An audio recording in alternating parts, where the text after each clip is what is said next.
Today is September 18th, 2024, and we have a very special guest on the show today, Imani na Umoja. Imani is joining us from Guinea Bissau. He's a member of the Central Committee of the African Party of Independence of Guinea and Cape Verde, or the PAIGC, serving in the National Secretariat of the PAIGC as a collaborator in the National Cadre Ideological Training Department. He serves on the Amilcar Cabral African Youth, or JAAC, on its central coordination and its national secretariat as the National Secretary of International Relations.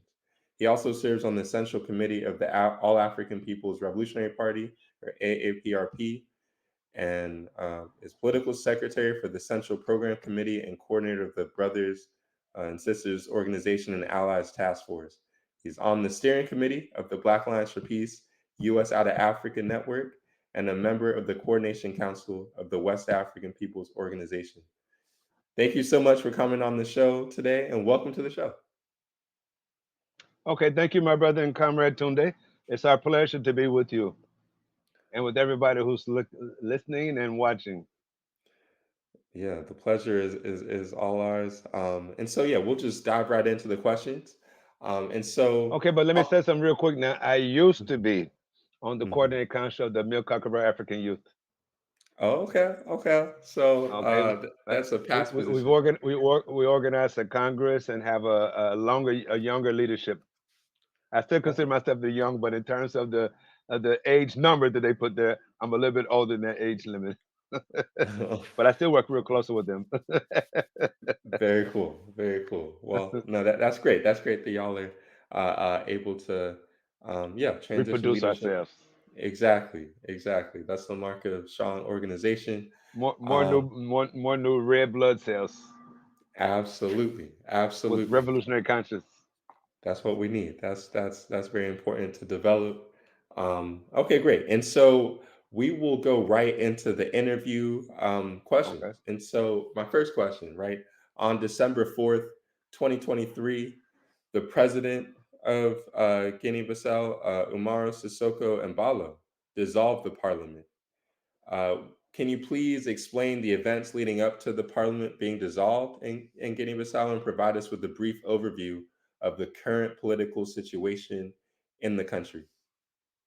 Okay. First of all, I want our comrades who are listening to this program or looking at this program to know that you referred to him as president. Actually, it was imposed upon us.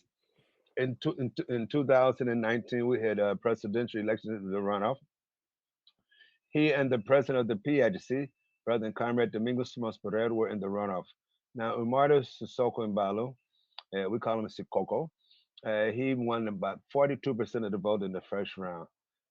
And no, I'm sorry, not 42%, 28% of the vote in the first round.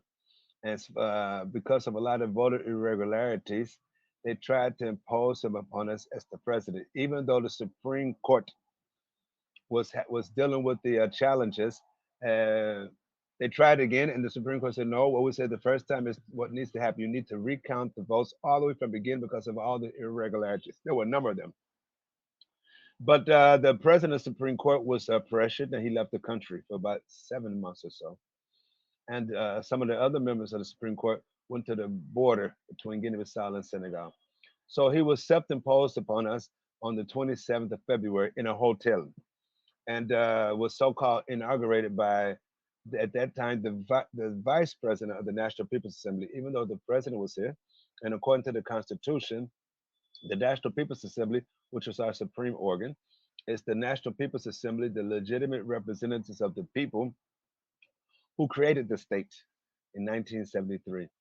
And it's the National People's Assembly, AMP, that is supposed to have a special session and give the post to an elected president, which didn't happen. And even with the attempts to have this, since they had the vice president on that side at that time, who's not against them and exposing a lot of the things that he did, they didn't have a quorum in the National People's Assembly to do this. But he had the former president, who was elected democratically, on his side. Even now, he's against him too. So that's what went on clear that first of all, that he's not a legitimate president. But what happened was And of course, he sacked the legitimately elected government led by the PAIGC.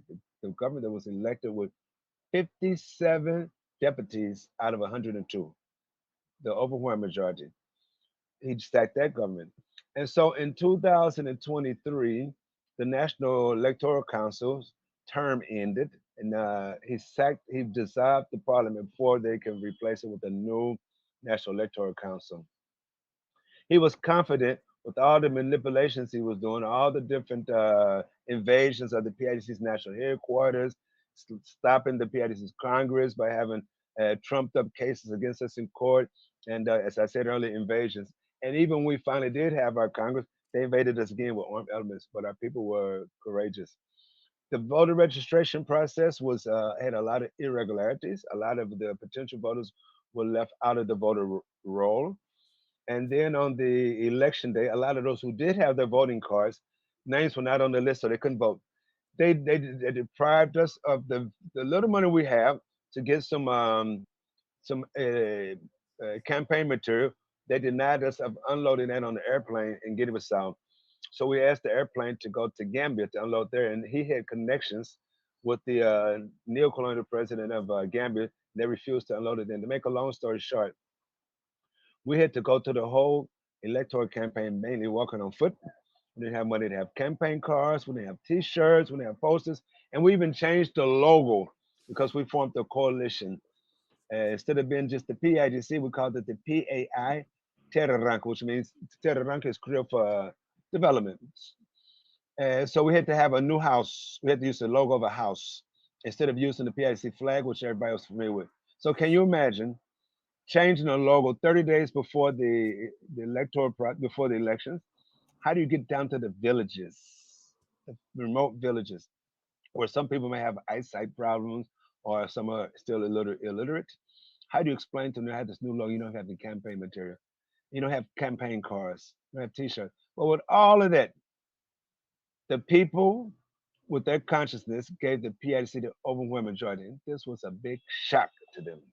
It was a shock to them and all their supporters around the world. Some of them died. Some of them went into a state of shock. Others are still in a state of trauma.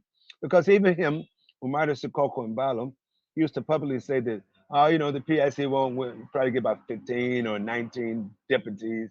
But if it gets more than 25, I'll resign. It's on the internet. You can look it up. He said it several times.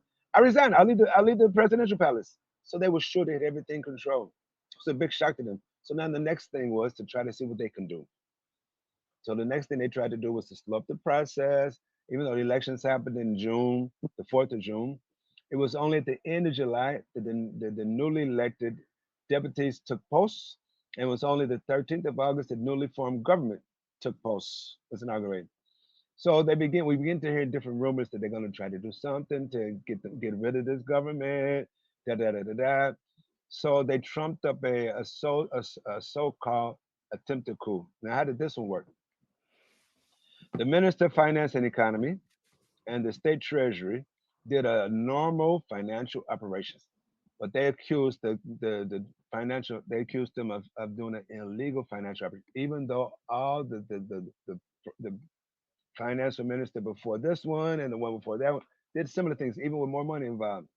So, but even so, the minister of finance and economy and the Treasury State Secretariat cooperated with the investigation. And I just want to give you a little footnote. The state treasurer was out of the country at the time. He came back to the country to corroborate the investigation. But even they went to the National People's Assembly, explained what happened.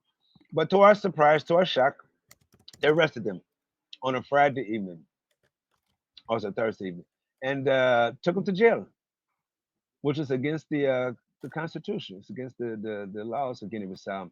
If one is accused, first the the police who do an investigation have to go to a judge and say, look, we have a number of evidence on this accused, and we're afraid that he or she might run out of the country, so we need to arrest him, preventive detention. They didn't do that.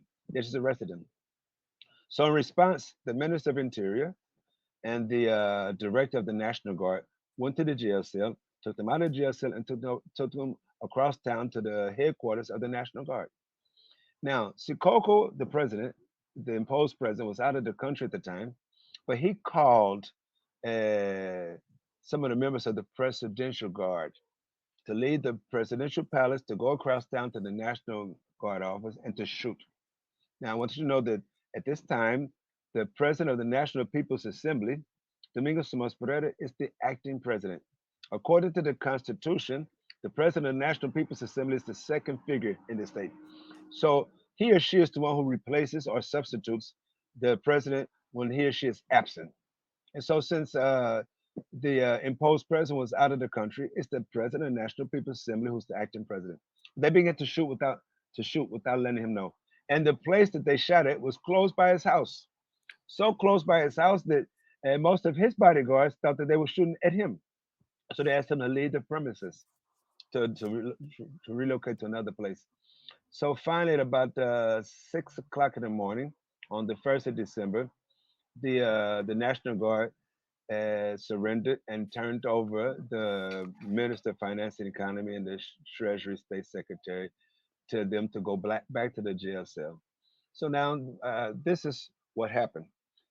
When the imposed president came back to Guinea Bissau, said, "Yeah, this was a coup d'état. You know, they're trying to overthrow my government. So yeah, I think that Domingos was president involved this and other people, and I'm going to get to that."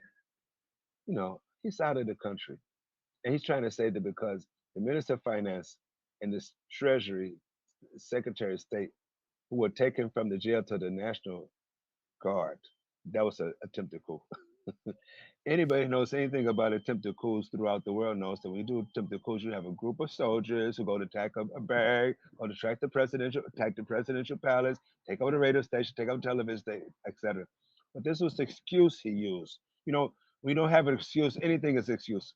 We say in Creole that if you're in the high ocean on a ship and the ships begin to sink and you don't know how to swim, even if you see a leaf passing by, you said, "Let me grab this leaf, make save my life." So that was like the leaf in the high ocean for him. So use that as an excuse to say that he's going to dissolve the National People's Assembly, and of course, the government falls with that. Now, according to our Constitution, I want you to know be very clear on this. According to the Constitution of Guinea-Bissau, once a legislative election happens, you cannot dissolve the National People's Assembly for at least 1 year, 12 months, under no circumstance. And this was 5 months after the election. The elections happened in June, and he made this illegal, unconstitutional decree on the 4th of December, as you mentioned. So those were the events that led up to it. It's because of his desperate attempt to try to organize an unconstitutional, what he calls a presidential initiative government, which doesn't exist in our constitution. So they could try to prepare himself to impose himself as the president in a second mandate. Because as I mentioned earlier, he was imposed upon us on the 27th of February, 2020, which means that the term ends on the 27th of February, 2025. And as you see, we're getting very close to that date. So he wanted to have his puppet government so he can do another illegal voter registration and have an illegal electoral council and an illegal Supreme Court where he can cheat. Now, I want to give you another relevant information about this one too. That in November, about 3 weeks before this episode, some armed masked men surrounded the Supreme Court building in broad daylight for 3 days. And at the same time, surrounded the house of the president of the Supreme Court for 3 days and forced him to resign.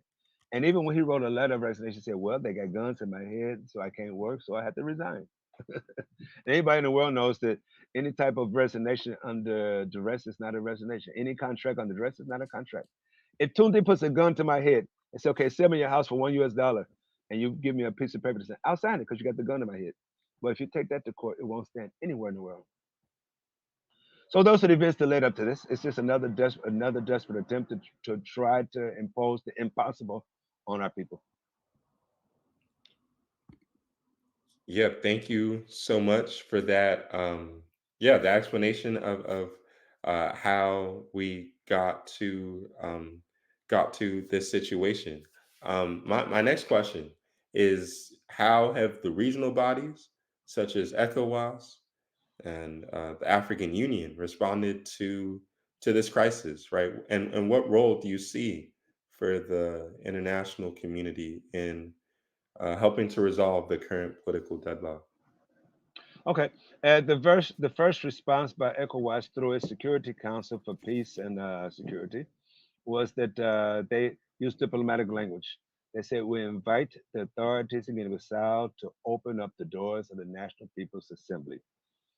They also said that since there's a so-called armed stabilization mission of ECOWAS in Guinea-Bissau, about 650 soldiers, whose job it is to maintain stability in the country for all of the institutions, the National People's Assembly, the Presidential Palace, the Governmental Palace, etc. But they see that they have been just basically serving Sikoko, the imposed president. So they said we're going to send a special mission of the Commission of ECOWAS to go to Guinea-Bissau to help with the transition for them to leave.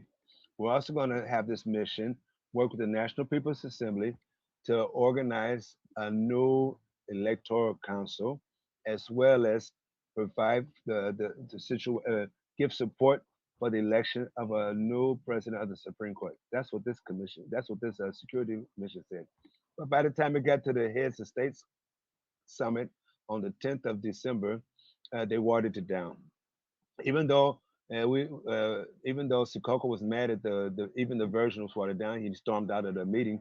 He came back and wanted. They also said they will only work with the Prime Minister Gerardo Martins, who was the Prime Minister of the PAIGC government or the PAIGC coalition. So he came back here and tried to convince us that he sacked the government anyway, but that he's going to work with Gerardo because of the confidence he has in Gerardo Martins. But when it came time to give post to Gerardo as the man who's already prime minister, to give him a post as the quote unquote new prime minister of the presidential quote unquote presidential initiative government, Gerardo said, "I want to thank the PIA Terranca for the confidence bestowed." He said, "No, you're not the prime minister. Open here. You're not the prime minister of PIA Terranca. You're my prime minister, presidential prime minister." So of course, he didn't stay in there, and he also tried to impose different ministers on Gerardo. So Gerardo didn't accept, so he left. So he brought another person who's from the PIDC, but not the approval of the PIDC. And additionally, he took five other so-called PIDC militants and made them illegal ministers in this illegal government to try to confuse public opinion. So with the ECOWAS summit, that's how it is. But now we've been hearing a lot of strong language from the president of the Commission ECOWAS, Ali Toure, out of Gambia. With the African Union, we've been hearing some voices. They're saying that first of all, ECOWAS is a sub-regional body. The African Union is called a regional body, just like the European Union is a regional body. With the United States, with the United Nations Security Council, in situations like that, they try to delegate that authority to the regional body. In this case, African Union. The African Union, for its part, delegates it to the ECOWAS. So now African Union is saying to ECOWAS, you must take more decisive measures quickly because the situation is getting out of hand. But there haven't been any concrete moves other than there's some delegations here right now, a couple of weeks also from the United Nations, talking to different parties and everybody involved because they know that we need to have elections. And this illegal imposed president has said that he's not going to organize presidential elections until November of 2025, using the excuse that the the presidential election was disputed in the Supreme Court, and it was only in September the Supreme Court made its final decision. So he's trying to organize. He declared he's going to organize legislative elections on the 24th of November. But of course, he hasn't done anything to do that.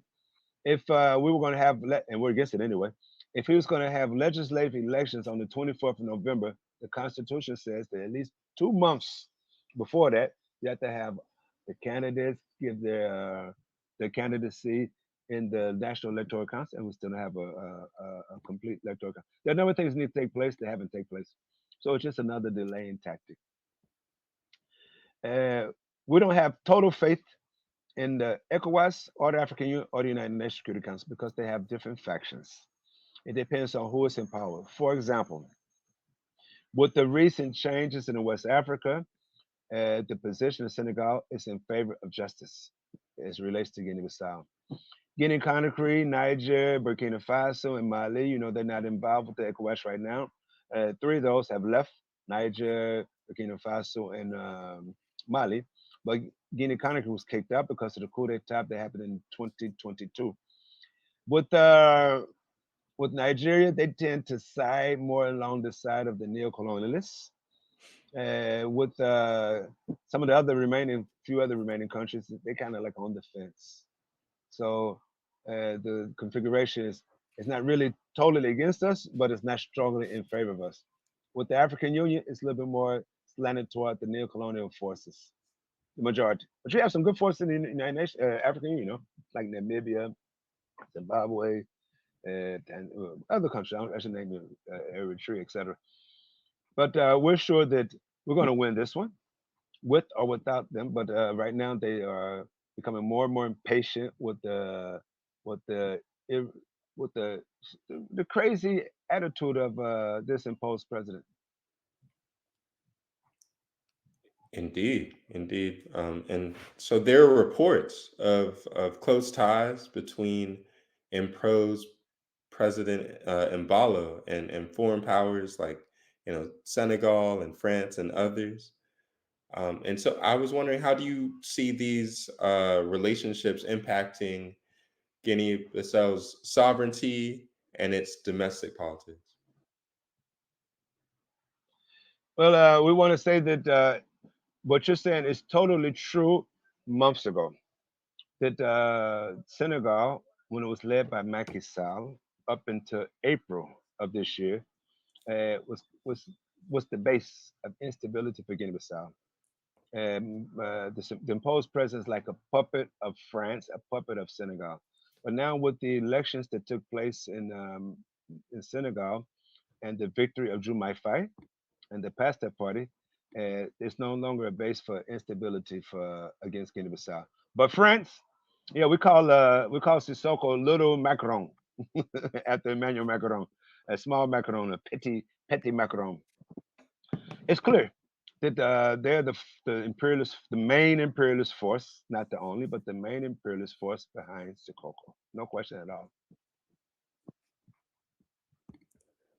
Yeah, thank you for that your correction as far as like Senegal's role and the the clarity around France being the main imperialist force.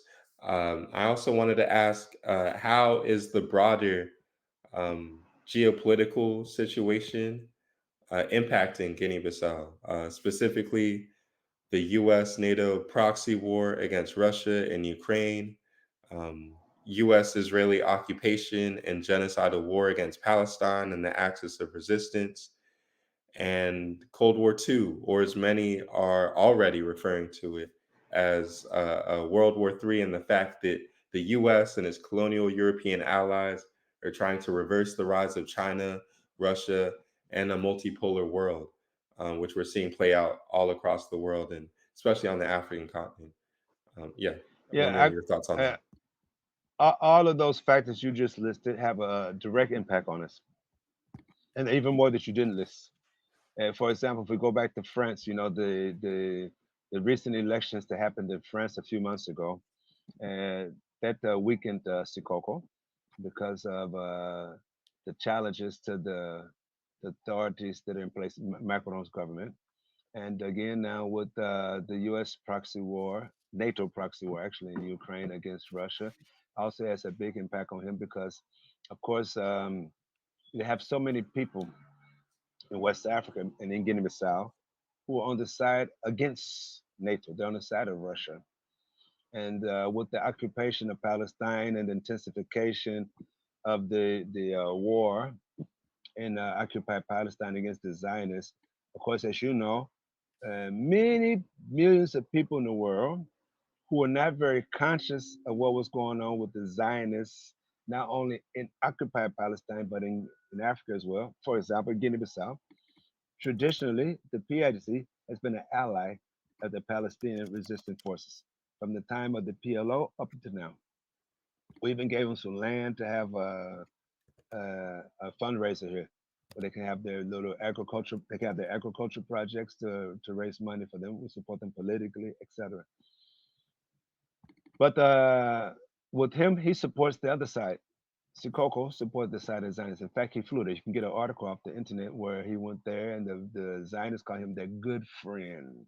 They say he's the first quote unquote president of Africa to visit them since this intensified. The war intensified in October last year. Because you and I know that the war's been going on really since 1917 and intensified in 1948, and then other points were intensified more like in 1967, etc. But it really intensified in 1960 in October last year. October last year. He used to get a lot of things from Israel, occupied Palestine, to use against us, Sikoko. The tear gas that they shoot us up with on the streets and in the party headquarters comes from Israel. He even said it openly. Yeah, I just came back from Israel. I got some gas for y'all.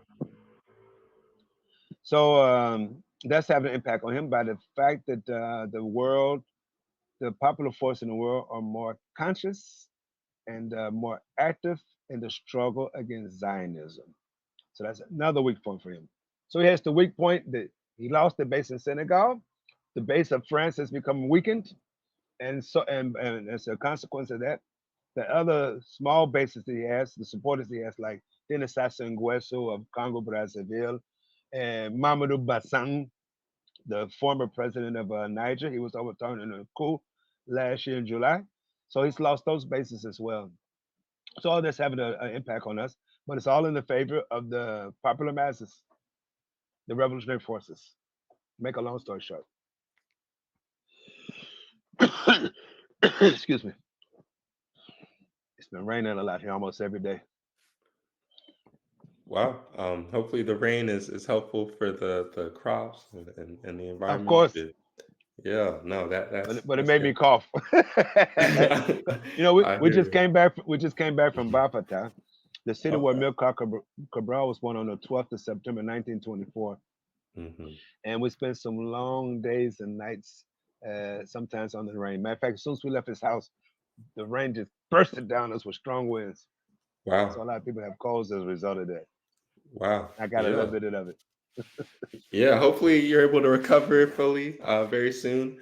And speaking to that point around, September 12th, 2024, marking 100 years since the birth of Amilcar Cabral, the great revolutionary leader of, liberation struggles in both Guinea-Bissau and Cabo Verde. How did the recent Amilcar Cabral Centenary Symposium um, I guess, aim to highlight Cabral's contributions to anti-colonial struggle and revolutionary thought? And in what ways do you feel like this event might have, or worked to, or thought to inspire current and future generations of activists and freedom fighters? And I would try to do my best, but I don't have the words to describe it all. I'm very inspired by it, and like other people. The fact that Amilcar Cabral, when he made his physical transition, he didn't have money in the bank accounts, he didn't have a house, he didn't have fancy cars. But yet and still, when you do a survey among historians and sociologists and political observers, they choose him to be one of the people that had the most impact on humanity since the beginning of all times. You probably know that the BBC did a survey with historians a couple of years ago, and of all the people who were named, they named like Mansa Musa, the Emperor Mali, who was the richest man in the world at the time. They named people like Abraham Lincoln, Winston Churchill. But Cabral got 25% of the votes. So he's considered to be from them, from those that he interviewed, the second most important historical figure of all times. Whereas Mansa Musa, who was the richest man in the world at that time, had about 8% of the votes. And other people like Winston Churchill, they had money, and they were presidents of country. Cabral was never president of a country. The fact that the Amilcar Cabral centenary has been commemorated in many countries: Senegal, Cape Verde, Portugal. Portugal was the colonial master in the South, but they celebrate Cabral. Even the school he went to, they had a big celebration. And another celebration in another place in Portugal, in Angola twice. and Luxembourg and France. And in New York, in Times Square, they had a big screen, a couple of screens with Cabral, the flag in with South, commemorating Amilcar Cabral. So I think the lesson that this shows us is that if you want to be great and have eternal life, it's not to you don't need to put seeking money to become rich materially as your priority. Be humble, be honest, have love for undying love for your people, and organize the masses. That's what Cabral did. Cabral was very cultural person. When we say culture, we mean the relationship between men and women as a whole and nature, and then the relationship between men and women and men and women. Well, Cabral was born at a time when the First Imperialist War had just ended in 1970. You call it World War One, 1917. He was born in 1924, 7 years later. But as a teenager, the Second Imperialist War began, World War Two in 1939. So it was like about 15 years, 15 years old at the time. So he was able to see that. But at the same time, he was born in Guinea Bissau, which was colonized. His father's a teacher. His father is the one who gave him the name Amilcar. If you look back in history, one of the greatest military strategies of all time is called Hannibal the Great of Northern Africa. At that time, they used to call it Carthage. Now we call that parts of Tunisia and Libya. His father was Amilcar, who was also a great military strategist who was fighting against Roman Empire invasions of Europe and Africa. So he gave him a very historical name. He was born in a time when the society politically was dominated by imperial powers. Then, as a young boy, at the age of 8, he moved with his father to Cape Verde, where his father was born. And Cape Verde was going through a serious dry season, drought. As a result of the drought, 50,000 people died in 1 year. So can you imagine being a young teenager seeing 50,000 people died? And thousands left Cape Verde because of this drought. So that's one of the main reasons that he looked at this natural phenomenon, the impact it had on society. Said, I want to be an agronomist engineer so I can provide a solution to things like this drought. If you see that I'm wearing a cap, I'm wearing a shirt, it's because of agriculture. If I'm drinking juice, lemon juice, eating rice and fish, it's because of agriculture. Well, fish, is a part of pisciculture. So he decided to provide a solution for that. That's why he decided to study agriculture. But at the same time, the relationship between man and woman, in the high school that he went to, he was the president of the Student Association. He was involved also in sports and poetry, really a lot of poetry. But he was one of the 100 students in the 5 colonies of Africa that were colonized by the Portuguese in their desperate attempt after the end of World War II. The desperate attempt was to try to take a few Africans to Portugal to transform them to be like black Portuguese. But out of the 100 students that got their scholarships from Mozambique, Angola, Saint Tomé, Cape Verde, and Guinea-Bissau, 60 of them transformed into revolutionaries. Because what they would do was they were very good students. Cabral was one of the best in his class, even though he's the only African in his class. Huh? He got the average of 90% of all the results. As I said, they used to have the instead of having 0 to 100, they had 0 to 20. You also get 19, 18. In fact, the professors at the school said he was one of the best students. But at the same time, after class, he would go have meetings in a type of work study where they would study Africa, study philosophy, study history of the world, and look for solutions to the problems confronting the world. And he became active in some of the anti-fascist movements going on at the time in Portugal. After graduating, he did some agricultural work inside of Portugal and said, I'm going back to Africa. He could have went back to Cape Verde. Or he could have went to another part of Africa that's a lot richer in the South, because Guinea-Bissau still is one of the poorest countries in Africa. Even though we're rich though, but relatively speaking, one of the poorest and one of the smallest. But he had a vision in mind. But they not only came back to Guinea-Bissau, but they also went to Angola. And then Angola helped to form a party, a Pan-Africanist party in 1953. With the comrades they went to school with, Lucio Lares, Maria Andrade, Pinto. They formed the Partido de Luta Unido de Africanos Angola, the United Party of Struggle of Africans in Angola. He didn't say Angolans, Angolans, the Africans in Angola. In Guinea-Bissau, they formed secretly the African Party of Independence of Guinea and Cape Verde. One party for two different countries. Now, some of you might think the Cape Verde Islands are small islands off the coast of Guinea-Bissau. No, Cape Verde is far from Guinea-Bissau. It's closer to Dakar, Senegal, than it is to Guinea-Bissau. But they were colonized by the same colonial master. At first, the colonial master used to sit in Cape Verde and administrate Guinea-Bissau. So he said that the enemy divides us to conquer, so we must unify to beat the enemy.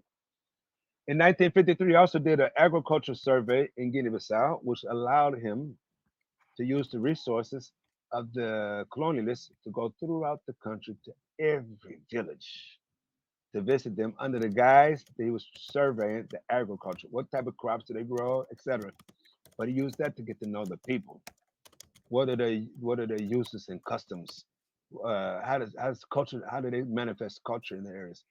What type of structures do they have? They have social structures. They have vertical structures or they have horizontal structures.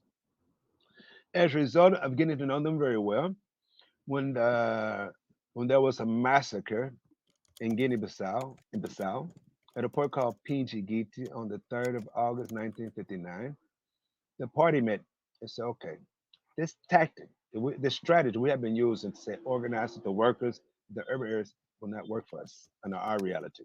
It might have worked for other parties in European countries, but not in Guinea-Bissau. The overwhelming majority of the people are peasants, workers, urban, rural workers. Let's go to the countryside. And it wasn't abstract for Cabral because he already had the opportunity to live among our people and study our people to see what they see their high level of intelligence. Whereas other people might have looked at the rural workers, the farmers, what some people call peasants, and said, well, these people are illiterate, they're ignorant. How can you organize with them? They don't have a high level of culture. But I would say, on the contrary, even though 99% of our people never have been to a colonial school, they're very intelligent. They have high levels of culture. Their culture hasn't been really tempered much by the imperialists.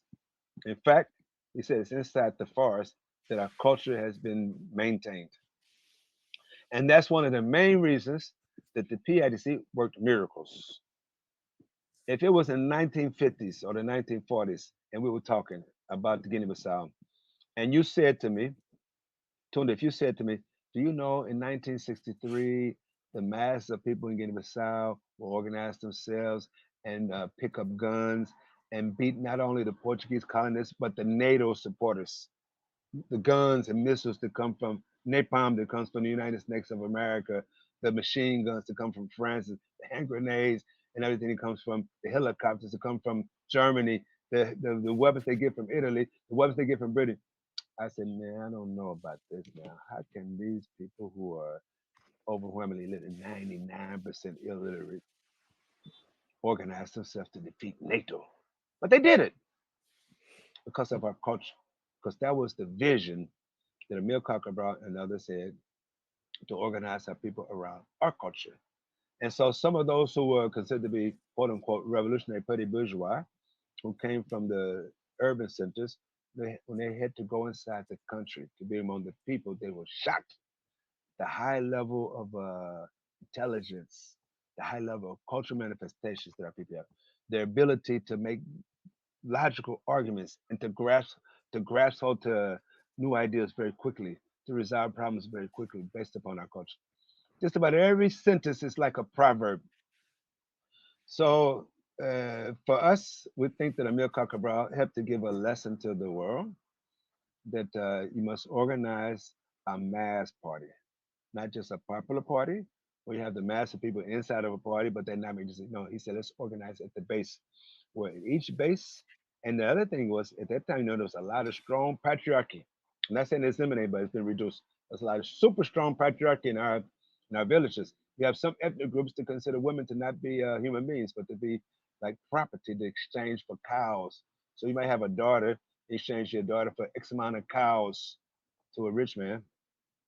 But that party came along and said, no, in each of the bases that we're going to organize in the village, Of the 5 leaders of the base, at least two, minimally two, have to be women. It can be three, it can be four, but you can't have one. You have to have at least two. And begin to say, okay, now, once they begin the armed phase of their struggle in 1963, called the people with arms militants, armed militants, the people with arms, not military. And every time they would liberate a territory, they said we must put schools there. Some people said, put schools there during a war. How can you protect the students? How can you protect the teachers? Cabral said, if we don't put schools, it's worthless, not worthwhile to liberate the territory because we have to help transform our people politically as well as technologically and technically.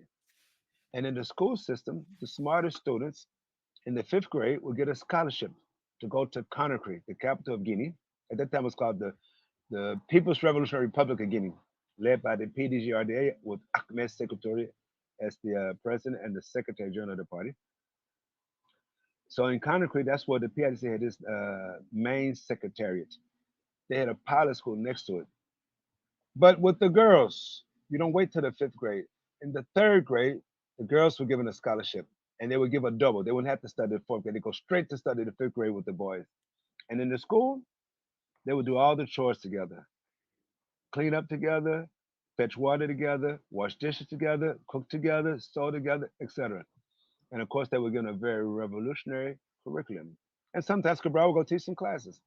So they took some of the better of the PIDC militants and responsibles and had them teach. They said this would be the motto of the school system that we will put in Guinea-Bissau after we take back our administration. So you had hundreds of schools implanted throughout the country. And then in every Senegal, even though Senegal was a neo-colonial state, of course, if they caught the PIDC militants with guns, they would arrest them. They allowed us to have a little model school there too. So, and inside the deliberate zones, we had another pilot school. So, objective of this pilot school was to create that nucleus of new men and women, the revolutionaries that would come to lead the new administration. So, they, of course, they had to have scholarships to go to countries like mainly socialist countries like the Soviet Union, Algeria, Ghana, the Eastern Bloc countries like Yugoslavia, Czechoslovakia, etc., Cuba, to be trained as technological cadre. So to be political cadre and technological cadre. At the same time, the liberated zones created what is kind of like a nucleus of a new state with people stores where you would trade articles. So if you're growing cotton and I'm growing groundnuts, we can trade those. Other people are growing are weaving the fabric. They can trade it for a radio or others. Different trade different things without money. Huh? Educational system where teachers would teach without getting money. They would have a place to stay, clothes to wear, food to eat, and they would teach with enthusiasm. Not living, not teaching to live, but living to teach. Our own judicial system, where the people themselves would have judicial committees, and if the case was, if one of the parties that was being judged was not satisfied, they can appeal the case to a sectional judicial committee. If they're not satisfied, they can appeal it to a sectoral judicial committee. If they're not satisfied, the sectoral let it go to the regional. If they're not satisfied, they go to the central. So the people themselves administrating their own justice, having our own international independent policy with the other countries of the world and other organizations of the world. So we hit the nucleus of a new state, creating a new man and a woman.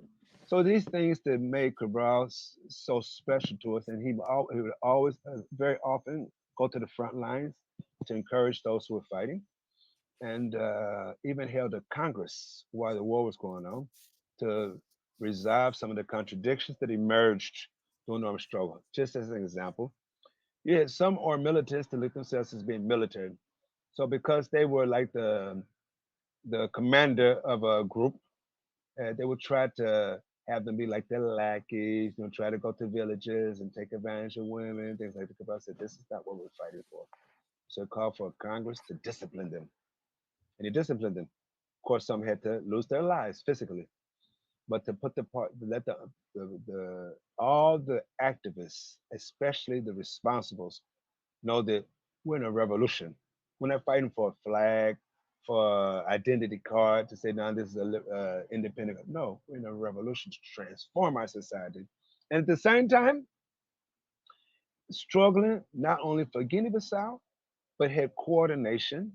They call it political military coordination of the PAIGC, which is for Guinea-Bissau and Cape Verde, as well as the MPLA, which Cabral is one of the co-founders of in Angola, and Frelimo, the Liberation Front of, Mozambique, which Cabral helped influence its foundation, and the MLSTP, the Movement for the Liberation of Saint-Thème and Principe, which is islands close to Gabon, which were colonized by the Portuguese as well. So for the first time in history of Africa, you had a Pan-African instrument that was coordinating a liberation struggle across state lines, and at the same time also coordinating with the Conference of Independent African Countries, which was being coordinated by Kwame Nkrumah, secretary at that time.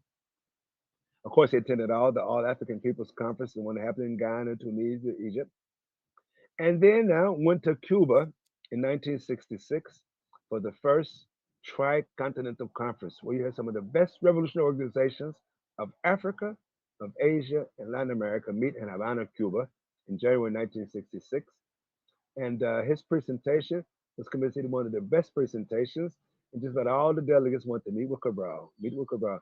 And Fidel Castro said, in front of all of them, he said, the most brillante and claro de Africa es compañero Amílcar Cabral. The most brilliant and clear of Africa is comrade Amílcar Cabral. So they founded an international organization called the Organization of Solidarity of the Peoples of Africa, Asia, and Latin America, OSPAL, OSPAAL, OSPAL. Cabral was one of the co-founders of that. So he founded an organization for Guinea-Bissau, Cape Verde, founded an organization for Angola, influence organization in Mozambique, and at the same time, the one in Santa May had their office in Conakry, close by the PH office, and most of the leaders and responsible of the MNSCP of Santa May, then Cabral was one who was really their leader. And then I became a co-founder of a coordination body for the liberation movements of Angola, the Front for Mozambique, and the PIGC for Guinea-Bissau, Cape Verde, and Santa May, and a co-founder of the OSPAL at the level international, which was, was co-founded also by people like Ho Chi Minh of Vietnam, Mao Zedong of China, etc. Fidel Castro, Che Guevara. Che wasn't there physically, but he's the one who organized the conference. But Fidel was there physically. So you have this humble, simple African who organized at that time. And we didn't have internet at that time. We did all of this then. And then he was able to make nice, very strong analysis. Like, for example, at the conference in Cuba, of course, a lot of the agenda talk about the class struggle, this, the class struggle, that, the class struggle, the motive is. That's true. Cabral said, this is true. He said, but we have to analyze this even deeper. There was a time when classes didn't exist in humanity. They began to later emerge little by little. So we're saying that before that time, we didn't have history? People laugh. I understand the Chinese really laughed. And he said, we're struggling for communism to get rid of classes. So one day we'll get rid of classes. So will history end then? He said, whoa.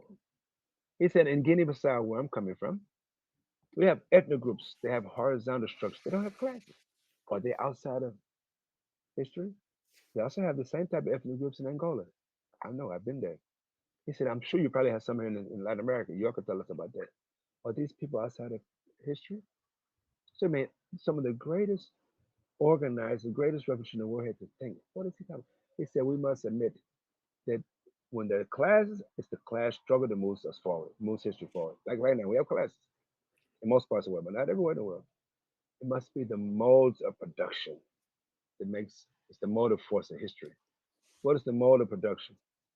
The productive forces and the regime of distribution.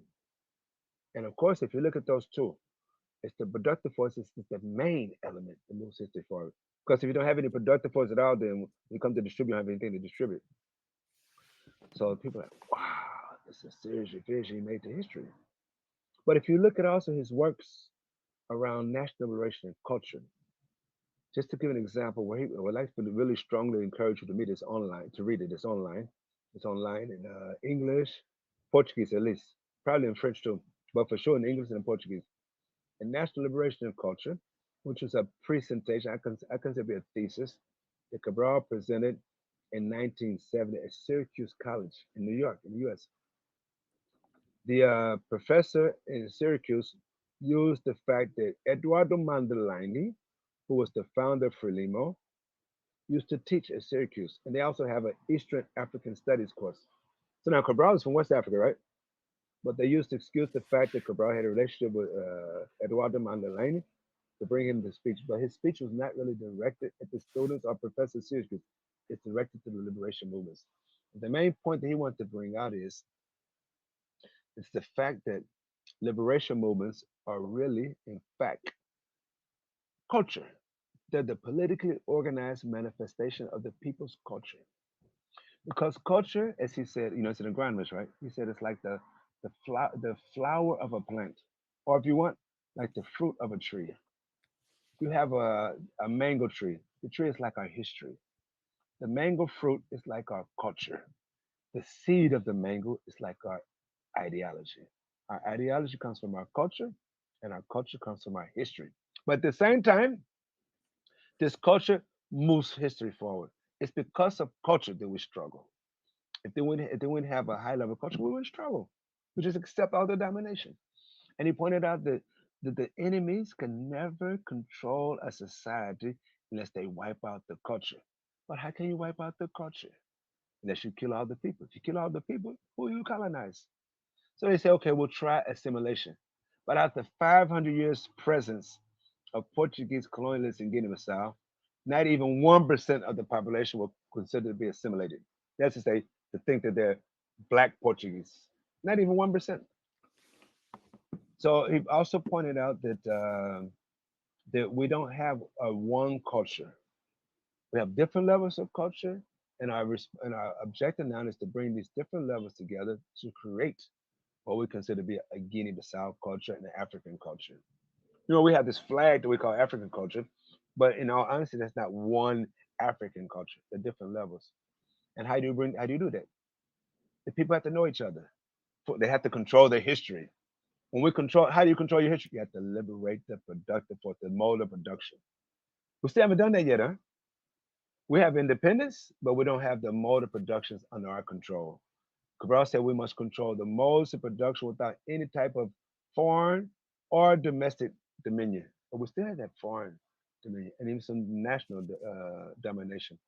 So we must clear that our struggle is to liberate our productive force, our modes of production. And how you do that? You have to organize the masses of the people, and they have to have constant political and cultural education. There's no other way.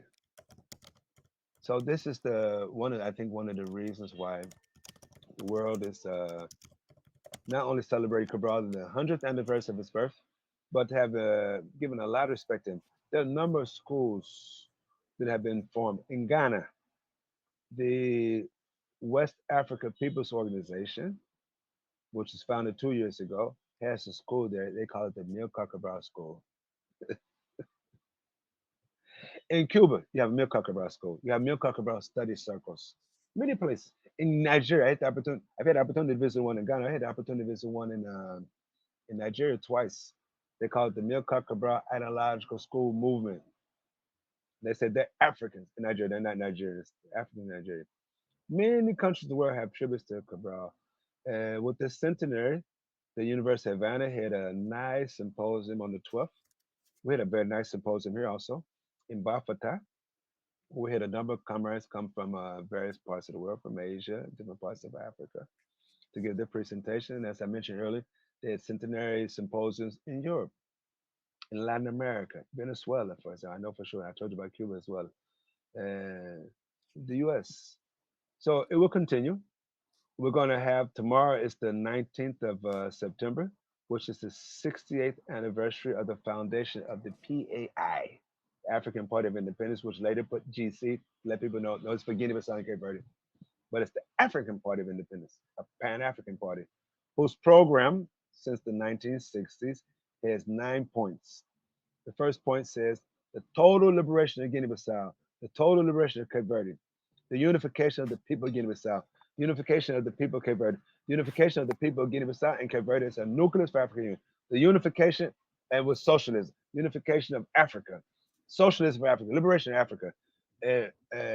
Solid organization and coordination with all the anti-imperialist forces in the world to build socialism in the world.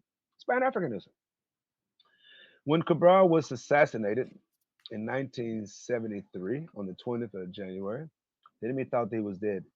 The party, the PAIGC, showed the world that no, you shot Cabral, but Cabral is still alive. They intensified the armed struggle and won it.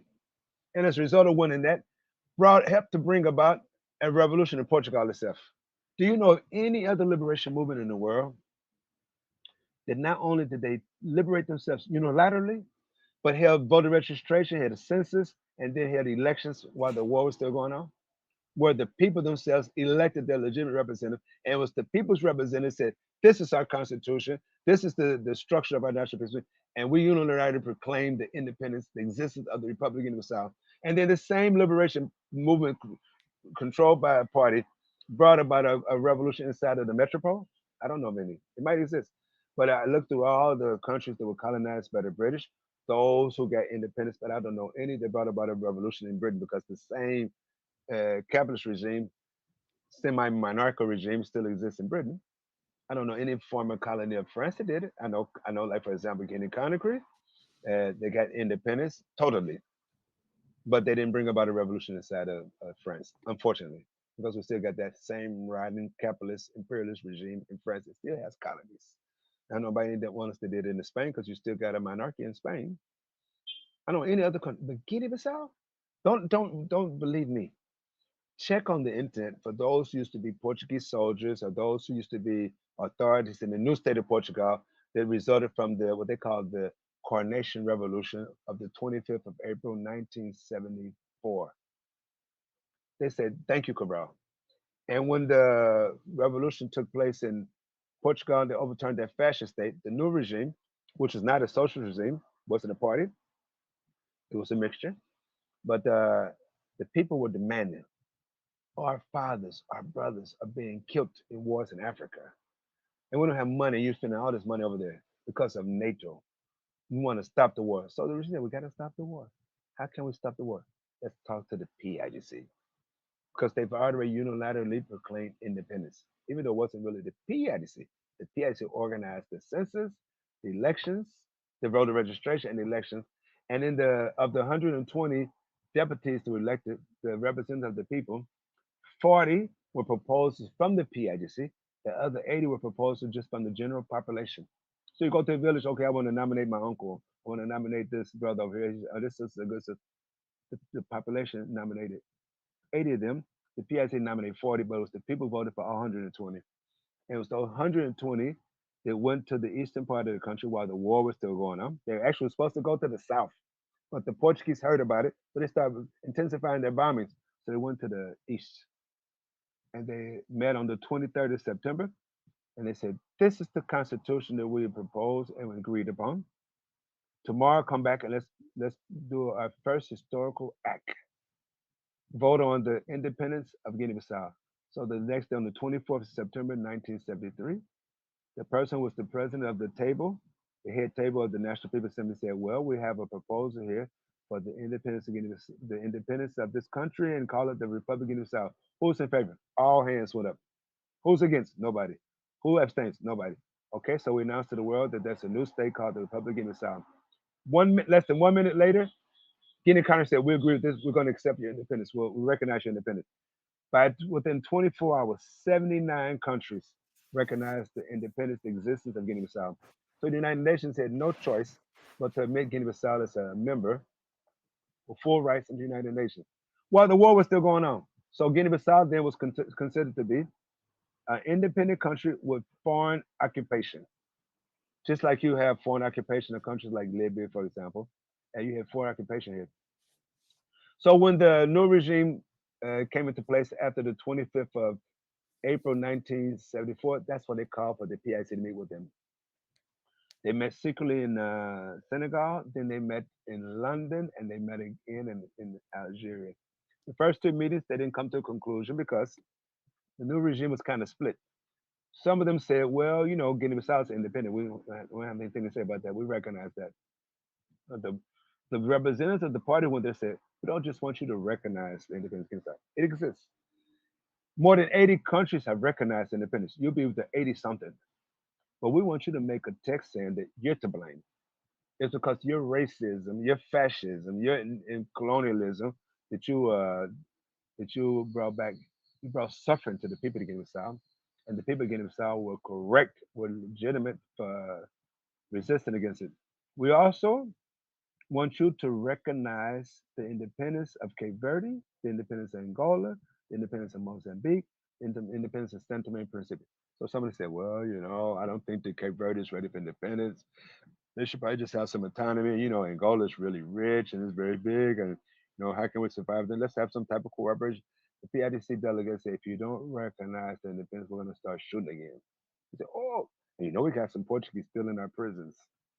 Okay, no, we meet again. When they met in Algeria 50 years ago, on the 26th of August, 1974, they agreed with everything that the PIDC said, and they signed an accord. They call it the Accord of Algiers, where they said that we will have a meeting of the National Assembly in Portugal, and it will recognize. It won't just be us; it will be the state, the representative of the people of Portugal who recognize the independence of Guinea-Bissau on the 10th of September, and by the 30th of October, we'll take out all of our stuff, all of our people, all the everything we have there. And then on the 25th of June, we'll recognize the independence of Mozambique. On the 12th, on the 5th of July, we'll recognize the independence.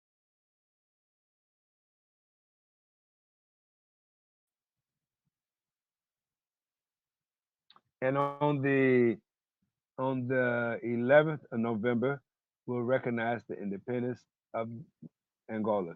Now in Angola, you had three different movements. You had the MPLA fighting. That's the one that Cabral co-founded and is our ally. And then you had the reactionaries, UNITA, controlled by the CIA and the racists out of South Africa, and also Zaire, led by the worst African ever born, anti-African, Mobutu Sese Seko. But you also had the FLN of Holden Roberto, which was all supported by Mobutu and by the United States at the same time. So yeah, all three of them were fighting. So the agreement was on the Portuguese side, whichever one of those is in Luanda, the capital of Angola, on the 11th of November, that'll be the government that we'll work with. So, of course, the MPLA being the legitimate representative of the people in Angola and the ally of the PIC sent some forces to help them. Cuba sent some forces to help them. Of course, now the reaction was that the racists in South Africa invaded Angola to try to stop that from happening, but they weren't successful. So the history of Africa changed by the MPLA being in Rwanda and proclaiming the independence of the Popular Republic of Angola.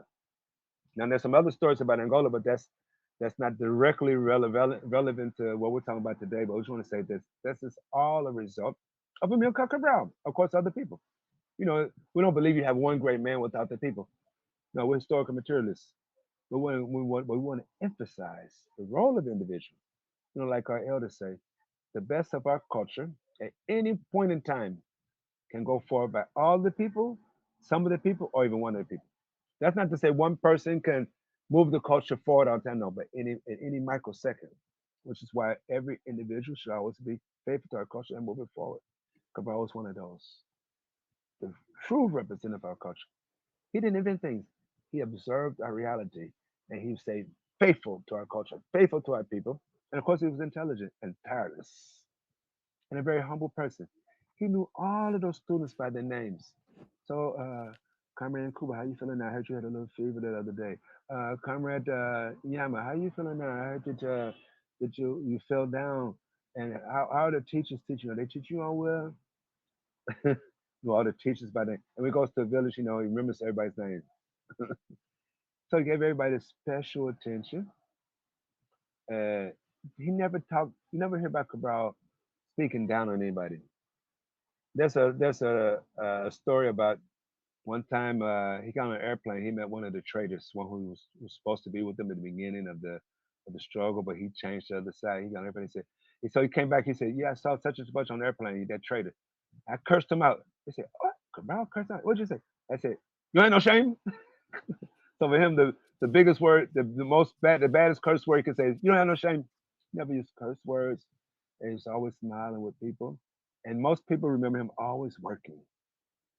Sometimes I have to stand up 30 some hours and say, "Please, Cabral, go get you some rest." And I was going among the people. So uh, some of the legacy of Cabral, as I said, I don't have the words to describe it, especially in the few minutes that we're talking. But every day, every single day, I'm learning more and more from the example Cabral. We're not into a cult of the personality at all. There are a number of great people who inspire us. Fidel Castro inspires us a lot. We know a lot about him. I had the opportunity to go to Cuba a couple of times to be my Che Guevara. Had the opportunity to go to the parts of Cuba where he carried out the own struggle, where he was the commander of the force.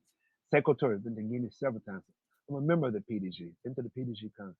I have a whole lot of respect. He inspires me. Matter of fact, a lot of decisions I make them because of some of the formulas the secretary gave us. He said, when you make decisions, look at the historical factor, look at the social factor, and look at the individual factor. So if you make a decision for yourself, it's going to hurt the society. Don't make that decision. But if society's making a decision, it will hurt the future generations. Don't make that because you're making a decision against the historical factor. I like to give the example. We have a lot of petroleum. If there was an imperialist country that came here, said, well, we would like to give all of you who are alive in the society 100 million safer if you to sell us the rights to this petroleum. And even the women who are pregnant with the unborn babies will open a bank account for them. I'm sure a lot of people want to vote for that. They'll even justify it. They say, okay, with this 100 million second, I can invest it and get some things that will make money for my children's children's children. But your grandchildren will condemn you. You sold their natural resource to a foreign company or any company. So you violate the historical fact. So I got and of course I've read more Secretary than Cabral because he wrote more than Cabral. There's a lot of writings by Secretary about how to organize it in the local area and called qualifications of local power, of how to organize economy for the people, a revolutionary economy for the people. The books about women in society, books about religion and revolution, many books. Secretary got about 27 books, and I got all of them. And I've been studying them systematically for 40 years. So it's a lot of influence on me. Kwame Nkrumah, I read all of his books. I can't say all his speeches, but all his books. He has a lot of impact on me too. Been to Ghana a couple of times too. But every single day with the few books that Cabral wrote. I guess it's probably because I'm also among a lot of people who were with Cabral when he was still living physically, things like that. But it's also probably because of the organization I'm behind. But uh, I'm learning more and more from Cabral every single day. I'm proud to be in the party that Cabral organized. Now, I consider myself to be an Nkrumahist, a tourist, and a Cabralist. And the three of them were in the same place at the same time. After the coup in Ghana, Kwame Nkrumah became the co-president of Guinea, and he lived in Villa Silly. And Cabral used to go visit him all the time, especially when he got ready to go travel or when he came back from traveling. They got a lot of advice from Nkrumah. And Nkrumah really had a lot of respect for Cabral. When Nkrumah observed, he helped to organize that CONCP, the Conference of Nationalist Organization in Portuguese colonies, which I mentioned earlier was the coordinating body of the PAIGC, MPLA, Frelimo, MNSTP, who were carrying out people's armed struggles in three different parts of Africa. A lot of times they have their meetings on the sidelines of the meetings of the chiefs of the heads of states of independent African countries, Kwame Nkrumah, Secretary, etc. But Nkrumah said we need to go further. You know, he was already helping organize. Nkrumah was a part of the Fifth Pan Africanist Congress in 1945, where they came to the agreement that Pan Africanism is an objective, not an ideology, not a movement. It means the total liberation and unification of Africa with scientific socialism. And in the party that Nkrumah helped to co-found the Convention People's Party in 1949, that was the objective.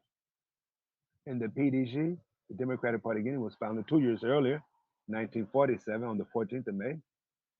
Of course, Ahmed Secretary was not the first secretary general, not even to say he was the third, but that was the objective of PDG. So you had these three comrades The main base of the PIGC was the National Secretary was in Conakry. The PDG opened up all the doors of the army barracks for the PDG for the PIGC. The PIGC learned a whole lot from the PDG. I said they're really like twin parties. But so there was a lot of political coordination going on. But when Kwame Nkrumah wrote the draft of what is called the Handbook of Revolutionary Warfare, which is online in English, I don't think it's in French online. He gave the manuscript to Cabral to get his opinion since Cabral was involved in mass armed struggle, the People's War. Secretariat gave his opinions because that's where he's based. So if you look at who are really the masterminds, the architects behind organizing what is called an All African People's Revolutionary Party, it's Amilcar Cabral, it's Kwame Nkrumah, it's Secretary, and others. Now, people like Kwame Ture made great contributions, but they're not co-founders of it. They have to really move it forward, particularly in the diaspora, and to a certain extent in Africa. But it's the PIGC, the PDG, the CPP, together with SWAPO Namibia, Zan. I shouldn't start calling names because if I don't call Zanu in Zimbabwe, you say, what's wrong? If I don't call the People's Democratic Justice Front in the industry, you say, oh, you forgot about them. If I don't call the CCM in Tanzania, you say, oh.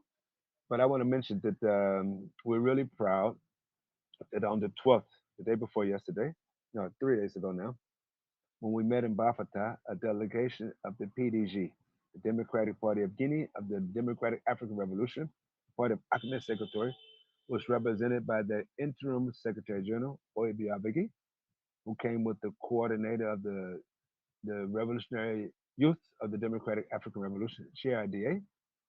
There were 5 of them all together who participated. So it's really good to see them together with the PIGC because I think that these parties working together really have pushed forward for us to have a mass revolutionary all African People's Party in Africa with the diaspora because both of them also work with the diaspora. So with you all in the us, not just you all, you are us in the Black Alliance for Peace, those of us who are in the the, the Unified Socialist Party of Venezuela, PSUV, the Communist Party of Cuba, and its mass organization, or organizations, the Communist Party of China, the Communist Party of Vietnam, will organize against anti-imperialism. But the level of the African Revolution, whatever it's called, it doesn't have to be called the name that Nkrumah proposed, the All African Bureau. But you got to have a mass revolutionary Pan-Africanist party in Africa that has its mass women's organization, its mass youth organization, its mass workers organization, and its mass People's Revolutionary Armed Forces. And that's that constant politicization, taking over the radios, the televisions of the African Revolution, the newspapers, the social media, the curriculum in the schools, etc. All the social institutions. It's coming because of our culture. Because our culture comes from a culture of those who want to unify, those who want dignity, those who want to, those who have their own identity, the revolutionary African personality. So we really gave thanks to Cabral for giving us this example. And I'm a witness that there are a lot of people who are following the example. I'm also a witness having gone into many, many schools, particularly in Guinea Bissau, but even outside of Guinea Bissau. I've been to schools even in the US and given I had the opportunity to give presentation in classrooms or in the auditoriums of the university. You start talking about them, the people are really hungry to find out more. In Bissau, in Guinea Bissau, I've been to just about every university and high school several times. And once you start talking about Cabral, they never get tired of listening. So the spirit of Cabral, not in the spooky sense, the manifestation of our culture, it was manifested by his example. It's alive. It's becoming stronger and stronger every day. And that's one of the forces that brought about the victory last June 2023, where the party of Cabral didn't have money. They was being persecuted, whose leaders were being arrested, people being beaten. I was in the party headquarters when they attacked us with tear gas. People had to jump off from the second floor down to the ground. Other people choking from the gas that came from the Zionists in Israel. That same people whose Congress was attacked with arms gave an overwhelming majority, what they call an absolute majority to the party with all of the obstacles against us. So it's not a cult of personality at all. It's the example he gave us. So Cabral said that I know they want to kill me, but it's too late. You got many Cabrals come along, and y'all must go even higher than me, do more than me. So that's what our struggle is to get to the level of. We can't do the exact same things he did. We can't fight against Portuguese colonists because they've been fought against and whipped. But in the area of studying hard, put into practice, being among the people all the time, learning from the people, joining the people that are sacrifices because we are one of the people. We can do that in the area of taking the strategies and developing them more with more tactics. The area of organizing in the world, particularly in Africa, we could do that because there's still some countries that don't have revolutionary mass parties, and those who are in the diaspora can certainly learn from this, especially in the area of identity and having mass organization organized around our culture. Because I'm also a witness, and I go to places like Cuba, the U.S., even in Europe. And I go to see the African communities in Britain or Portugal. It's clear that the African culture, what we call African culture, is strong, despite all the propaganda from the television station that boom, boom, boom, boom, 24 hours a day. Despite all the miseducation in the classroom, African culture is there. So we got to organize our people around that culture. In the rural areas of Mississippi, it's like Africa. My mother and father were born there. I had the opportunity to spend many, many months there as a child and a youth. In some places in rural Mississippi, I think that what we call African culture is stronger than some of the cities in Africa.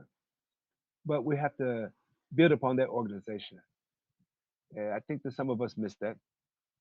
Going among our people in the rural areas where our culture is even stronger to organize ourselves, mass organization, like Cabral did.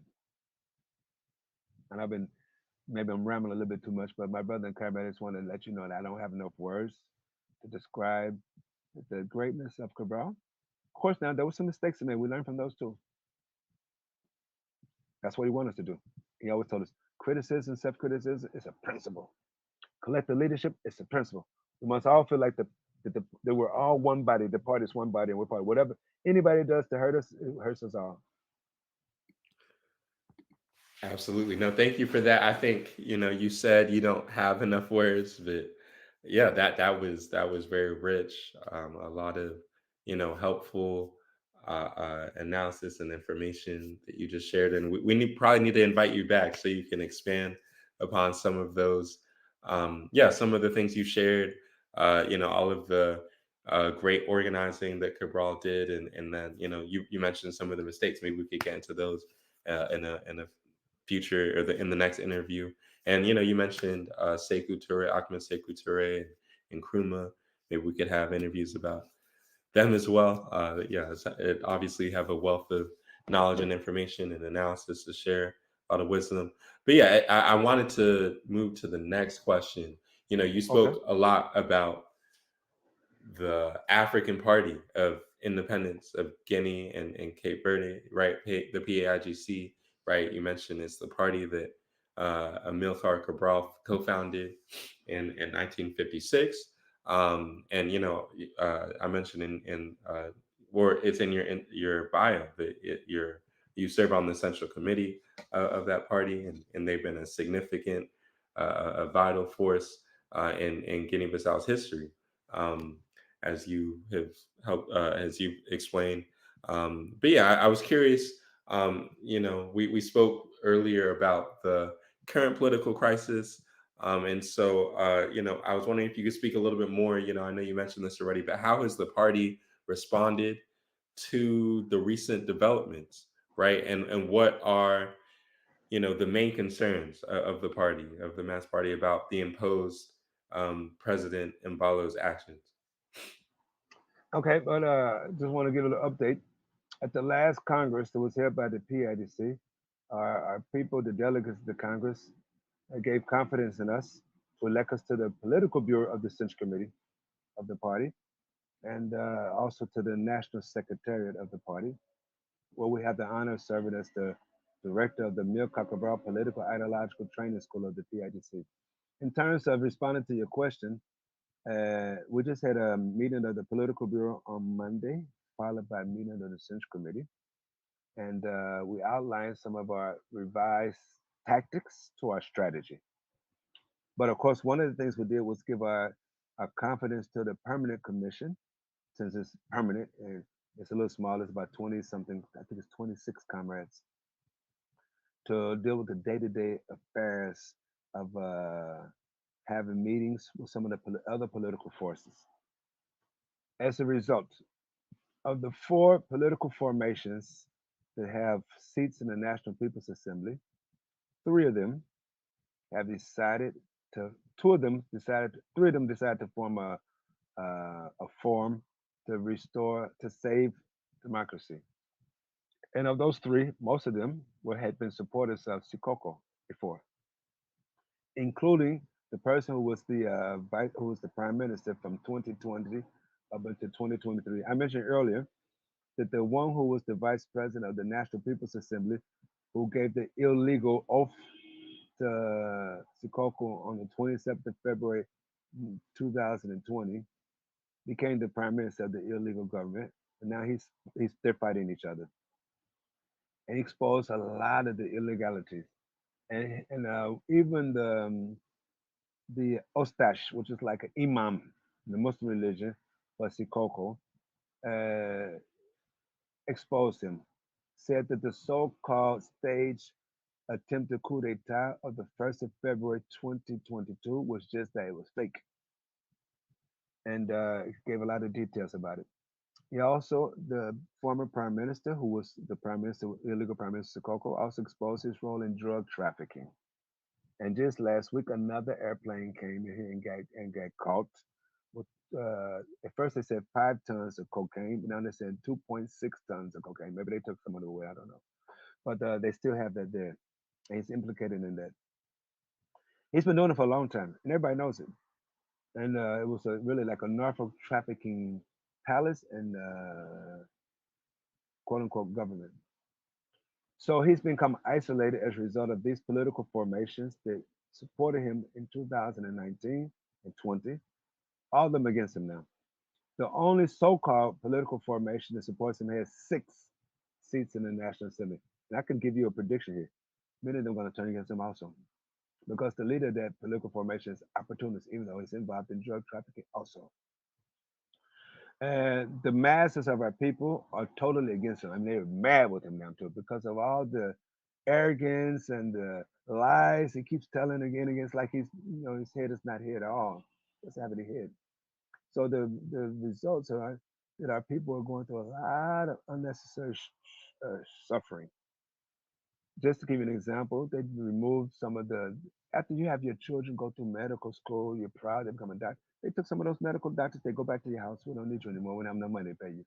Same thing with nurses and the health technicians. And there are always strikes in the schools because they're not paying the teachers on time, or they got serious loans with those who contracted teachers.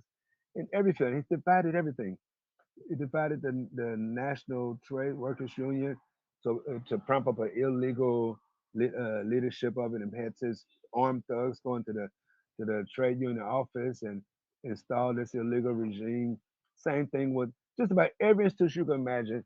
They have two now, and he did the same thing with these so-called political formations that support him for trying to install an illegal leadership.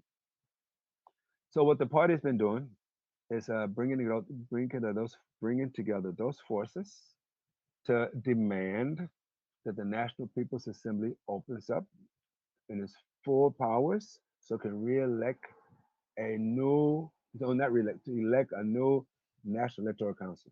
And just today, the president of the National People's Assembly, who's also the president of PAIGC, brother and comrade Domingos Simões Pereira, uh, convened a meeting of the Permanent Commission of the National People's Assembly to meet on the 20th, the day after the anniversary of our party, to deal with those situations. The situation of having a Supreme Court that doesn't have a president, to deal with the National Electoral Council, which has been expired. So he's going on a proactive move. Even though Sikoko removed those 2 security guards from the ECOWAS armed stabilization mission, removed the state security officers, which he has a right to have as being the president of the National People's Assembly. He came back. He left the country for a while. He came back with a lot more courage, a lot more clearness. So we're ready to do anything and everything, not just to put the people in the street spontaneously and have them get beat up. No, on an organized way. There's spontaneous marches, there movement march, and there organized marches by organized people. That's the kind we organize. And of course, we're cooperating with all of the international institutions, but we're taking the lead. They have to catch up with us. We're demanding that in November that we have presidential elections. If worse comes to worse, do both of them together: national elections and legislative elections, presidential elections and legislative elections. And I'm not a fortune teller, but I can tell you from, every year in Guinea-Bissau, it rains in July and August. Most of the time it rains in May, but there's been a year or two where it didn't rain. Same thing with June. But every year it rains in July and August. So I don't have to be a fortune teller to tell you in 2025 in July and August it'll rain. I also don't have to be a fortune teller to tell you that when they have the elections, presidential elections, legislative elections, the PIGC will win the overwhelming majority. Because everybody is with the PIGC now. It might sound like I'm bragging or I'm being overconfident. But every time somebody comes to visit me, I say, let's go to the university and you pick any classroom you want. If there's a classroom with 20 people, 20 students, and 30 students, and ask them which party they support, 90% of them say PIGC. Sometimes I take people to the market. Let you choose any market you want to go. This side of town, that side of whatever city you want to go. We're going to PIGC. Because it's our culture. And the people had had many opportunities to see comparisons. How the society is without the PIGC. The PIGC is the only party that I know of in Africa, especially among the historical parties, that was kicked out of power, came back to power. Kicked out of power, came back to power again. The PDG of Guinea Conakry, that's our party. But ever since the coup happened in 1984, we never came back to power. The CPP of Kwame Nkrumah, that's our party in Ghana. But ever since the coup d'etat, 24th of September 1966, we never came back to power. But the PIGC kicked out of power in 1980, we came back. Kicked out of power in 1999, we came back to power, relative power in 2004, came back to, kicked out again in 2005, came back with an even stronger majority in 2008.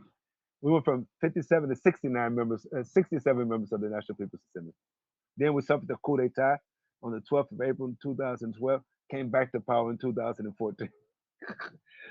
we suffered another coup d'etat with this Sikoko, came back to power again in June last year. Well, the election in June, we got inaugurated in the National Assembly in July, and then the government in August, and he did a coup again. This is a coup that he did in December, and we're going to get over this one. So, make a long story short, we're doing any and everything necessary, but organized, not spontaneously, to make sure he's isolated. Just a few days ago, he made a public statement. Said, "Well, my wife gave me advice not to run for re-election." so, so you can take that either way you want. He has his counselors, right? So we say, well, how come the counselors are giving that counseling? But even if his wife really did give him that counseling, it's because she sees the reality. Ain't nobody gonna support him. A couple of weeks ago, I was riding through a neighborhood and I saw about 12 people with a banner saying second mandate re-election of Imani and Embalo. And I went about 3 blocks away to where they're going to they had a tent pitched up and they were supposed to have all these supporters there. Not even 100 people. And they use money to bring people. Huh? They give them transportation, they give them money to go. Now the people said, you give me, I ain't going. So after he announced he's not going to run for re-election, they supposedly started a movement to try to convince him not to give up. So they decided to do a manifestation in front of the presidential palace. 7 people were there. 7. The next day, across the street, I saw about 12.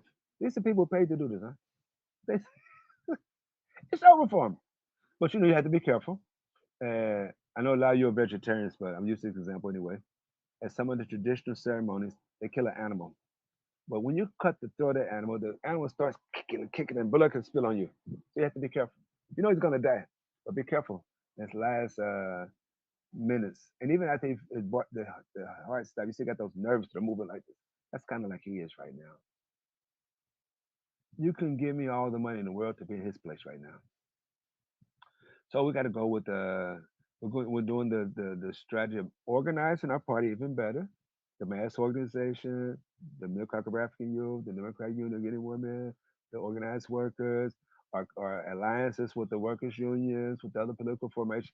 Just today, another party joined the PIE Inclusive Coalition.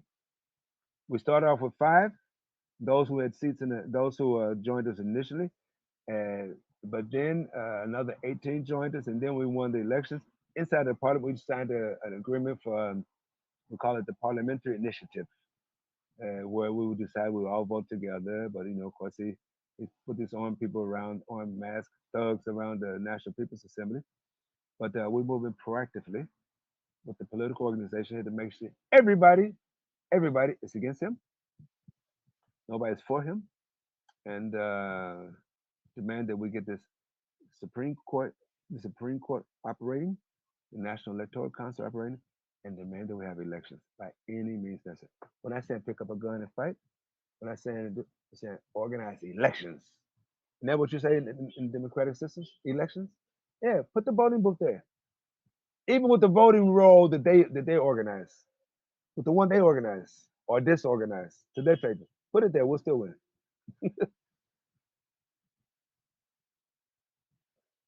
Absolutely.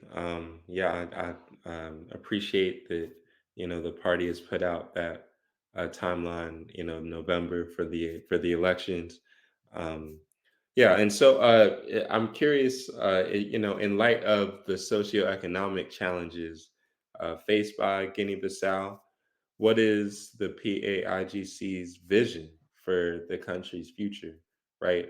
Particularly regarding healthcare, education, and economic development, if you could speak to that. Yeah. It's an original program, and it's in all the electoral programs that have emanated from the original program. That we want universal health care for all, and universal education for all. We want to be more qualified. With the electoral program that came out of our initial program, we said we don't have computers for all the students, and that in the school systems, and in this phase, from the kindergarten, from the nursery schools up until the sixth grade, you don't pay anything. And with the health care for the children, for the pregnant women, for the elderly, don't pay anything. But to reduce the costs for those who are in the other categories. With the economic development, we want to make sure that we have, of course, we have a whole pillar of programs for economic development to make sure that we exploit our natural resources in favor of our people. The fisheries, we have a lot of fisheries, and we have a lot of bauxite. We got about 100 phosphate. We got about 100 and something strategic minerals, and we have a deep sea port in southern Guinea-Bissau. That's one of the deepest ports in Africa. We want to develop that for our people. That is said, we don't want the imperialists to come here like Sikoko was trying to do. We signed the agreement before with the imperial-led Angolan government, which is one of the reasons I think we had the coup in 2012. Because the neocolonialists in West Africa, they know that when we develop this deep sea port, that four large ships that can carry 240 square tons can anchor at the same time. If you have the modern equipment to unload the ships, that means you won't have these long lines. As it is right now, the largest ship that can arrive at any one of our ports is like about a 30 tons, 32 square tons. And so they have to wait in a long line, and we only got like two types of equipment to unload the ships, and one of them is broke right now. So sometimes they've been in line for 5 days, which costs a lot of money. But with this port, you have four large ships, 240 square tons that can anchor at the same time. You have the money. What we can do, we'll be able to do in 5 hours. It takes more than 5 days right now, which means that you build a railroad track from that port through the eastern part of Guinea-Bissau, through the western part of Guinea-Conakry, the eastern part of Gambia, on up into Mali. Mali is a landlocked country. Ever since colonialism, 90 some percent of its imports come through the port of Dakar from a railroad. And the port is privately owned by a company called Verde, which owns a lot of ports in Africa. Can you imagine that? A, a private French company owns a lot of ports in Africa. So when you build this port in Guinea-Bissau, it's going to transform the economy of all of West Africa, which is why they're fighting us. I think that's why we had the coup, 2000, one of the main reasons in 2012, because we had an independent agreement with Angola. They were going to give us $500 million cash credit, and they had already released 10 million of that, which one of the thieves, deviated.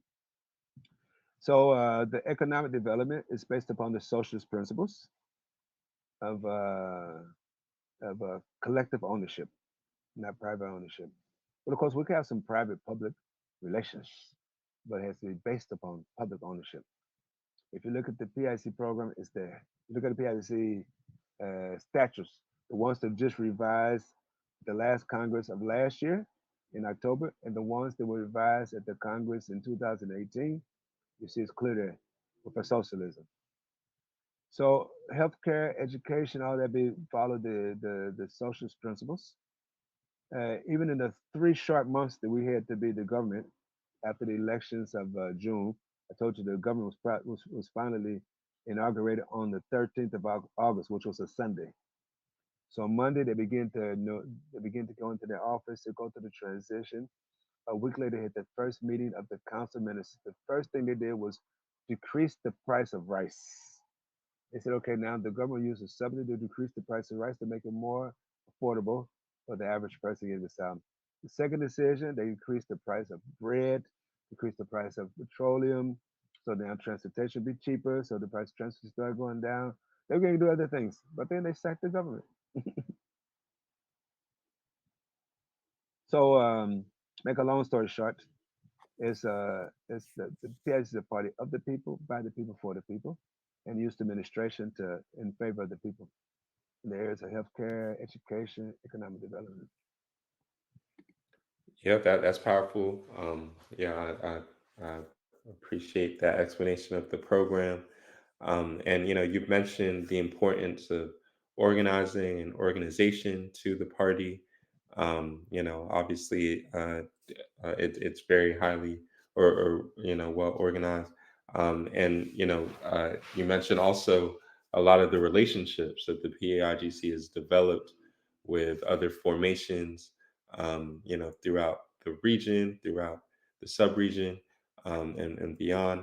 And you also mentioned just recently, like 2 years ago, that the PIGC joined forces with other progressive groups in the sub-region to form the Anti-Imperialist West African People's Organization. And I was wondering if you could tell us a little bit more about that formation's, yeah, about the The, formation the and its network's breaking objectives. up a little bit. I heard you say a relationship with an organization in West Africa. Yeah. So about 2 years ago, I think you said the PAIGC joined with other progressive groups to form the Anti-Imperialist West African People's Organization. So I was wondering if you could tell us a little bit more about that formation and its objectives. Okay. Um, okay, I see the question right there, matter of fact. Um, the PIDC participated in a conference in Ghana in 2018 where they had a lot of progressive organizations, workers' unions, women's organizations, social networks, political parties. So in 2020, uh, it was decided to organize on regional levels to bring together on a continental level, do it by region. So they brought together some of our historical allies, the PDGRDA, the Party Secretary in Guinea Conakry, the PICV. It's really the PICC in Cape Verde, but when the coup happened in 1980, we were supposed to have the Congress in Cape Verde. And since the coup happened here, they went and did it there anyway in Cape Verde, and they said, okay, now we'll be instead of being the PIGC, we'll be the PICV, the African Party of Independence of Cape Verde. But that was because we had a hostile person here, one who did the coup. But since that hostile person has disappeared physically in 2009, actually, it physically disappeared after the war in 1998-99, but he came back again in 2005, and in 2009 he was killed. But even though he wasn't the leader of the PIC anymore, he wasn't anybody who was able to repress the PIC anymore. Our relations have become closer and closer. I mean, very, very close. So they were also there, the PICV, the Communist Party of Benin, the Revolutionary Communist Party of Ivory Coast, a large trade union in Nigeria for health workers, socialist movement in Ghana, the organization, the Revolutionary Organization for New Democracy in Niger, and the Revolutionary Front for Pan Africanism and Anti Imperialism in Senegal, along with which PASTEF is a part of, the party that's in power now, the Kanu Faso organization in Burkina in Mali. We decided that we need to coordinate, have political education, and work together to defeat imperialism. Not just in West Africa, but since this is the part that we had the most organizations ready to join, we did it here. In Southern Africa, we have some more. We have some cooperation. They have what they call Nkrumah School in South Africa that we coordinate with as well. So we're reaching out to get the other regions involved too. But essentially, what it's doing right now is having political education intensely. Right now, as I'm talking to you, at the Amilcar Cabral School in Ghana, we have three representatives of the PAIGC. Two have gone there for the first time. The second went back as an alumni to help them improve the course. They began on the 5th of September and they will go to the 29th of September for about 3 weeks of intensive political lecture. I mean, they started in the morning all up to night. They stay at the same place and eat their meals and do their chores together. We have a journal that we just started called Spark.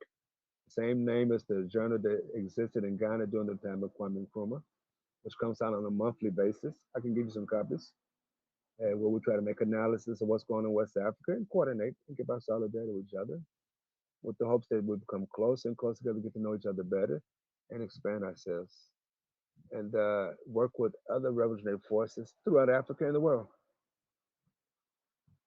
That's the basis of it to destroy imperialism, to bring socialism by having political coordination of the revolutionary organizations that are working right now. Absolutely. That's important work. And yeah, finally, I guess my last question, what message would you like to convey to, the African people of Guinea-Bissau, or, the people of the world, or, African people around the world, and people beyond that, the global majority, really regarding the current crisis in Guinea-Bissau and the path forward for the country? And what would you like to convey to folks? Okay, humbly, I would like to say to the mass, the people in the world, the people of Guinea-Bissau, that we're living in really good times. That we're living in a time where imperialism is falling, capitalism is falling, and the consciousness of the mass of our people is increasing in leaps and bounds. You would not have imagined, I wouldn't have imagined 2 years ago that in September of 2024 that you would have millions of people around the world that even at elite schools in London, in England, and in the United States and Canada will be willing to risk their lives to do sit-ins, take over campuses, and demand that these schools stop investing in Zionism, Zionist entities in occupied Palestine. But it's happening, and that with all of the force that NATO has, it's not just the Western European countries anymore. They got Eastern European countries. They got countries all up to the doorsteps of the former Soviet Union, Russia. You cannot imagine that they will not be able to walk over Russia. But Russia is resisting. One country. We live in a time where you have an alternative economic bloc called BRICS Plus. Britain, Russia, Brazil, Russia, India, China, South Africa, Ethiopia, Egypt, Saudi Arabia, and now others are ready to join. Many that lined up: Argentina, Venezuela, Cuba, and even some of the capitalist countries want to get into this block because they know that capitalism is falling. So we're living in a time where changes happen very rapidly. Who would imagine that 50 years ago that China becomes so strong right now? It's producing more than the capitalist countries, and that the people of China are living very good lives, wiping out illiteracy, wiping out hunger, wiping out poverty throughout China. Who would imagine that Cuba will be able to resist all the weight of the United States with its allies with this illegal blockade against them, extraterritorial blockade. They're resisting. Who would imagine that Venezuela would be able to resist the coup d'etat that happened against them? They resisted. The people organized. So I want to say to the people of Guinea Bissau, the people of Africa, the people of the world, let's learn from these examples. Let's be a part of that. Let's be a part of those positive forces like Amilcar Cabral. Make history. So that when we physically disappear, we'll still be alive. We'll have eternal lives. And those who know us, not just our offspring, but those who know us, will be proud to say, I know this comrade, I know this sister, I know this brother. And you inspire others. Even when you're in your grave, you'll still be inspiring people to move forward, to give them energy, to give them courage to transform our society. Because it's transforming. It's inevitable. Nobody can stop it. The forces of evil will be destroyed. Not one day, not one night. But little by the organized people. As people organize and grab hold to our culture, develop it, we make miracles. Our people will have made miracles, we'll make miracles as well. So my appeal, my message to all the comrades is be on the right side of history. You can't just sit back on the sidelines. You can't just be an academic sitting in your office writing books, giving stories. You can't just be organized on the internet either. You have to be among our people, not just in mouth by mouth, but in practice. Every day among our people. Learn from our people. Our people teach you. Our people will protect you, and our people will reward you. The best bodyguard you got is the people. Of the 8 billion people in the world, at least 7,999,999,000 are bodyguards. That's where your protection is. Among the people. Be faithful to the people. Don't try to trick the people. Look what's happening here. Every time they try to go against the people's organization, they always get defeated. That's the history of our world. So be on the right side of history. Be that complete human being. Be healthy. Take care of your health.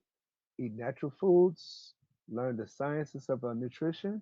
How much protein you need, how many vitamins you need, etc. How many minerals you need. Exercise so you keep those body parts in place. Exercise the brain. Read, study, be among people so you can cleanse yourself, as Secretary says. And the society cleanses us. And that's where true happiness comes from. When we have an equal distance with our neighbors, let's say our fellow human beings, or we have the same causes, and where we work and get enough payment for our work so that we can live a decent life. Of course, now many of us are not getting that just payment right now, but as we struggle, we'll get it, and our children's children get it. So in short, you're on the right side of the revolution. You're on the right side of history. We're together. Wish you all the best of health and happiness. Thank you. Ready for the revolution. Ready for the revolution. Thank you for Prêt pour la that. révolution. Yeah, Hasta la victoria siempre. Venceremos. venceremos, venceremos. Absolutely. Yeah, and so those are all the questions really I had for you today. But is there anything you wanted to add or discuss before we close out this interview? I would like for us to be in regular contact, have regular interviews, and I would like for you to meet other comrades who are here and other comrades who know in the PAIGC and the A-APRP and the Black Alliance for Peace, you guys out of network out of the WAPA, West African People's Organization, the Amilcar Cabral School, the Kwame Nkrumah School, Pan-African Institute Today, ALBA, the alternative for the peoples of our, the alternative, delivering alternative for the peoples of our Americas, the all the different revolution progressive movements in the world. That's what we like to say to you. In systematic contact. Absolutely. Yeah, I would love to build that out. I was very serious about wanting to have you back to discuss other issues and topics. And yeah, would love to connect with, those other revolutionary formations and movements that you mentioned. So yeah, I'm in total agreement. But yeah, thank you so much for that. And thank you Thank so you. much. Thank you for your initiative. Thank you for your work. Absolutely. No, and thank you for coming on the show, and we look forward to having you back soon. We state these facts only to let you know that those of us who are revolutionary, Pan-Africanists, is not because we love revolution. It is historically determined, and we have no alternative but to follow history and to use history for the benefit of our people.